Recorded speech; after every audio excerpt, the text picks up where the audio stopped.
soconaya markiisa gaduudka waa kan aad uu cararaya uu xanaaqsan yahay waa kan kaalinta uu galay wareega koowaad farkan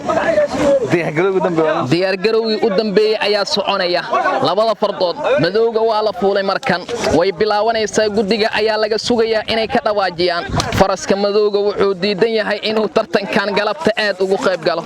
waa kan wali waa kan diyaar garow uu iskala wareejinaya aad uu careysan faraska madowga caradii ugu weyneed ayaa ka muuqanaysa gaduudka waa kan asagana aad ayuu iskugu diyaarinayaa waa kan inuu raaco ayuu diidan yahay faraska madowga waa la diyaar gareynayaa labada fardood waa laba fardood aad u xifaaltamaya sida aan hore idinku sheegnay faraska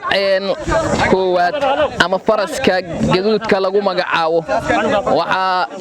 tartankiisa uu yahay mid aad u adag waxaana ku xusan korneel maxamed cabdulaahi caraaye halka faraska labaad ama faraska madowga oo asagana uu ku xusan yahay gudoomiyaha degmada Dayniile maxamed cali abuukar jacfaar oo ah haliyay aad u weyn labadani fardood ayaa galabta la filayaa mid ka guuleysan doona walow gaduudka uu aad u daarsan yahay madowga cara ayaa ka muuqanaysa faras xanaaqay fudeed ma ahan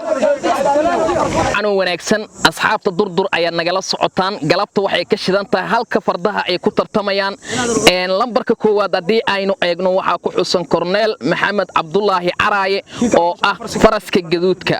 lagu magacaabo sancade halka kaalinta kale uu ku xusan yahay gudoomiyaha degmada Dayniile maxamed cali abuukar jacfar oo ah haliyay aad ugu sareeyo sidoo kalena dhiirigeliyo dhalinyar aad u fara badan shacab fara badan ayaa ku xusan halkan oo ciyaarta sugayo kulankan waa kulan elkalaasika ah isla markaana jamaahiirta ay isha ku hayaan ila socdo maxaa dhici doona galabta hadda soo soconaya waa kan inkastoo kooda hore uu faraskan aad ugu adkeynaya inuu socdo tartanka galabta ayaa noqonaya mid weyn mid aad u xiisad badan leh waa kan faraska madowga markan aad uu cararaya wuxuu u socdaa inuu tago goobta madowga ayaa soo galaya markan asagoo ku soo laabtay booskiisa hadda xarunta soo galaya waa laba fardo oo lagu kala magacaabo Suuraj iyo sidoo kale Dhimbil oo ah laba fardo aad u xifaaltama Suuraj waxay ku tartamaysaa magaca Yaxya Fardo sidoo kale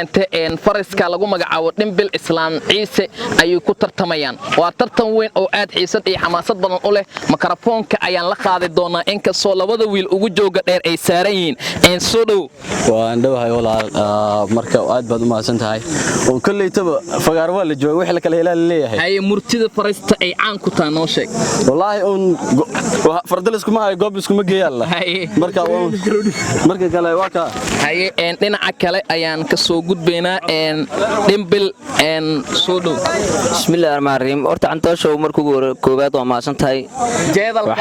kan waxa waa jeedalkii faraska qofka tabcunuka hadaan arbaaxsha lagu dhufsan macalinka ma cabsada moogtahay aniga hadda waxaan aad iyo aad ugu rajaweynahay inaan u soo halgami karo master ciise yaxyeena iyo darwalkiisana galabtaan si aad iyo aad dhulka ugu jiidi doono ilaahay ka raalino kulankan waxa isha ku haya taageerayaal aad u fara badan maxaad ugu baaqaysaa maadaama taageerayaasha waxaan leeyahay aniga macallimiinteedii waa joogan dadkii qaraabadii waxa golaha fardoolida Soomaaliyeed waa joogan hadda aad iyo aad aan ugu rajaweynahay waan ku salaamayaa assalaamu calaykum wa rahmatullahi wa barakaatuh aad u mahadsan tahay waynu arki doonaa islaamka waa kan waa nin weyn oo la jan ah soo dhawow insha Allah waa farduhu tartanku galab walba waa shal waaye marka waa wax dhaqama marka galabtana insha Allah taala tartanku waa qaybihii dhaxan ku jirnaa waana ka horeeyeen waana ka dambeyn doonaa tartan insha Allah waan gartay shacabka Soomaaliyeed ee hadda daawanayo barnaamijkan maxaad ku dhiirigelinaysaa maadaama adiga aad tahay qof magac iyo maamuus kula shacabka Soomaaliyeed insha Allah waxaan u sheegaa shacabka Soomaaliyeed farduhu waa heybada ugu fiican inay fardaha dhaqdaan waxaan ku dhiirigeliyaa inay bartaan oo dhaqdaan oo gataan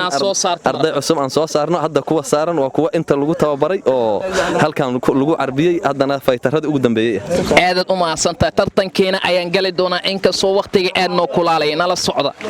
daawadayaal waxaan nala joogo mid ka mid ah taageerayaasha galabta halka ku sugan yaa taageersantahay galabta waxaan taageersanahay faraska leeyahay xamarka haye xamarka taageersantahay marka waxaan rabaa suugaan yar oo meeshan inaan maadaama aan taageeriisa inaan ka tirsho haye noogu tuur allow yaa xamarkayfow in aroos ku hantiiray xaradiisu yaraata xaafadii ku saajiyay xarfihii nabiga iyo xiddi ku dawaaf marka intaas aan oran lahay waa maasantii shacabka maxaa leedahay shacabka waxaan leeyahay boqolkiiba waxaan aaminsan galabta inay guuleysan doono idinkana taageeradiin insha Allah kama dhami waa tahay aad u mahadsantahay